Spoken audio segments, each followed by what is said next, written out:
Liverpool, what a place. You step off the train or out of your car and there it is, a city that feels properly alive, not just a collection of old buildings, there's a modern buzz about it too. History bumping right up against today, you can feel it in the air, a certain energy. It's a proper northern city, this one. It has that bit of grit, but it's got an undeniable charm as well. People seem to be rushing about, purposeful, you might say, yet they also look like they'd stop for a chat. Everyone seems to have a story, and then you hear the accent, that Scouse lilt.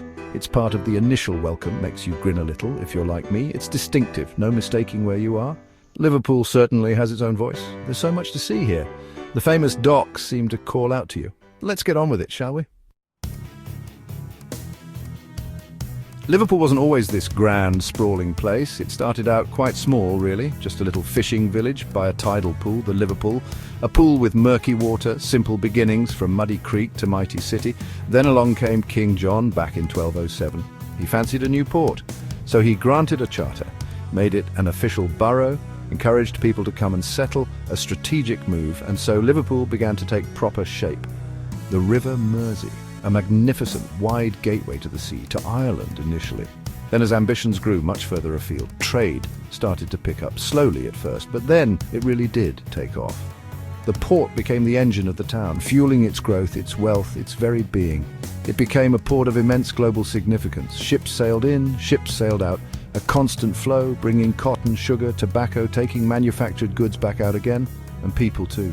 Millions passed through this port, emigrants, immigrants, all shaping the city's fabric. City status came much later, in 1880.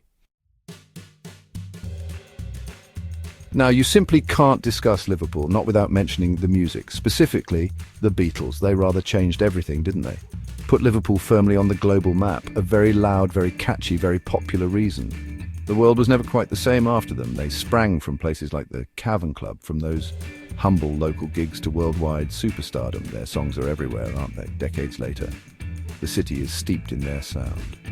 This incredible success brought people flocking to the city, and it still does. Tourists, devoted fans, music historians, all wanting to walk the streets the Beatles walked. The Beatles are practically an industry in themselves, a rather large and important one for Liverpool. Still going strong, but while you're humming those tunes, look up. Look at the magnificent buildings all around you. The Three Graces down at Pier Head, the Royal Liver Building with its liver birds, the Cunard Building, the Port of Liverpool Building. Liverpool once held a rather prestigious title. It was a UNESCO World Heritage Site, recognized for its significant maritime mercantile history, the historic docks, the impressive commercial buildings, the whole remarkable story of international trade. A legacy that shaped not just Liverpool but the world. They lost that status, though, just recently. In 2021, new developments along the waterfront, UNESCO said. They felt it clashed with the old heritage, detracted from its authenticity. A bit of a shame, that. But the history itself, that's still very much there. The old stones still speak volumes if you listen. The spirit of the place remains strong. And then, of course, there is the football. Oh, the football in this city. Goodness me, it's practically a religion for many here. Two major teams dominate the landscape. Liverpool FC, the famous Reds, Anfield their fortress, and Everton FC, the stalwart Blues, Goodison Park, their home. The rivalry between them is legendary. Match days in Liverpool are something else. The passion is quite incredible to witness, a massive part of Liverpool's modern identity. So what exactly is it then, this Scouse identity? It's certainly more than just that famous accent. Though the accent is undeniably a key component, that unique, melodic, slightly sing-song sound born from the city's history as a bustling port. Sailors and migrants from Ireland, Wales, all over, their voices mingled, creating a linguistic melting pot. The result? Scouse, instantly recognizable, quite wonderful. Scousers are particularly well known for their humor. A very quick wit, often a sharp tongue.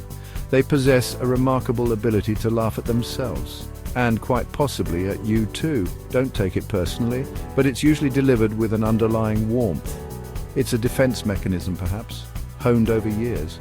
And it's also a form of welcome, a way of connecting. There's a profound resilience here too.